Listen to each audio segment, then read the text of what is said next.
Hello students, I am Vaibhav Badkar, biology lecturer, and today's topic is evolution. First question, abiogenesis or abiogenesis means origin of eukaryotes, origin of life from living organisms, origin of life from non-living organisms, origin of prokaryotes. See, in the beginning, there were two theories, popular theories for evolution or for the origin of life actually. One is theory of abiogenesis, abiogenesis, and another was theory of biogenesis. According to abiogenesis, living organisms originate from non-living things. Even the Aristotle, we call him as father of biology, even he believed this abiogenesis. Living organisms originate from non-living. Whereas biogenesis theory tells that living organisms always origin from living organism only. So the answer must be origin of life from non-living organism. Oparin and Haldane's theory is also called. They are known for chemical theory of evolution, which is the accepted theory. Till today we believe that theory. Oparin and Haldane's theory is also called chemical theory of origin of life. It's correct. Modern theory of origin of life, this is also correct. Naturalistic theory, even this is correct. All of the above. So the option should be all of the above. Third question, what did Miller obtain from his experiment? We studied Miller's experiment. In his experiment, actually, he proves Oparin and Haldane's theory of chemical theory of evolution. That is, life originated from chemicals. What did he obtain in his experiment? Amino acid, yes. Organic compounds, all of them are amino acid is also organic compound. Peptide, yes. All of these. So all of these suits the answer.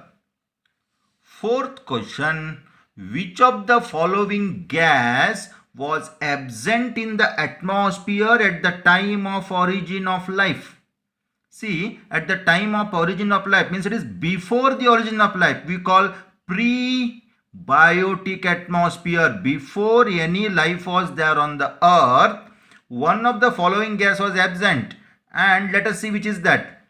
NH3 ammonia, H2 hydrogen, O2 oxygen, CH4 methane. It was reduced atmosphere. Oxygen was not there. This we have to remember. Oxygen was not there. Fifth one. Theory of natural selection was given by. It is very popular theory. Natural selection theory was given by Charles Darwin. We know that. Let us see. Lamarck, Darwin, Alfred Wallace and J.B.S. Haldane. Correct answer is Darwin. Sixth one. Organic evolution means cumulative change in living population, progressive development of an organ, development of different races, history of human races. Organic evolution, it is not restricted to organ or a race, it is for entire population. So correct answer is cumulative change in living population. What do homologous organs indicate? Different ancestry, common ancestry, independent development, dependent development.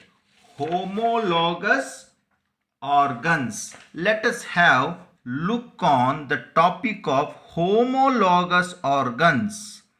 Homologous organs.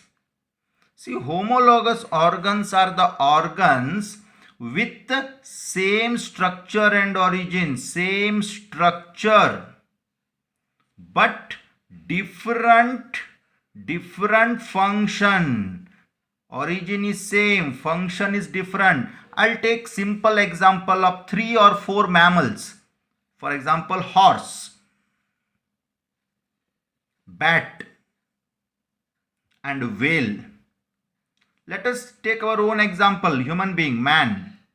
We'll take example of 4 limbs. We call it as hand. 4 limbs. 4 limbs of horse, 4 limbs of bat, 4 limbs of whale, and 4 limbs of man. All the 4 are mammals. They are related. Now see, their 4 limbs are made up of same structure. Almost the structure is same. The bony structure is same. But look at their function. Horse uses its forelimb for running on land. Bat uses it for flying in the air. Whale uses it for swimming. This is wing, this is flipper. And man we call hand, and man uses it for different work. See, the functions are different, but the origin and structure is same. That means all of them have originated from common ancestor, from one common ancestor. They have originated, then they adjusted or adapted to different environment for different function. So homologous organ is also called as divergent evolution. So ancestry is common here. So the answer should be common ancestry. 8th question. In the animals, the same structure developed along different direction, divergent, due to the adaptations to different need. This is called, just now I was explaining that, convergent, divergent, disruptive direction, and answer is divergent evolution. Coming to question number 9. Convergent evolution gives rise to, yes, just opposite to, just now we have studied about homologous organ, just opposite to this, that is called as analogous organ. Analogous organ. What do you mean by analogous organ? Analogous organ means here same function, function is same, but different structure and origin.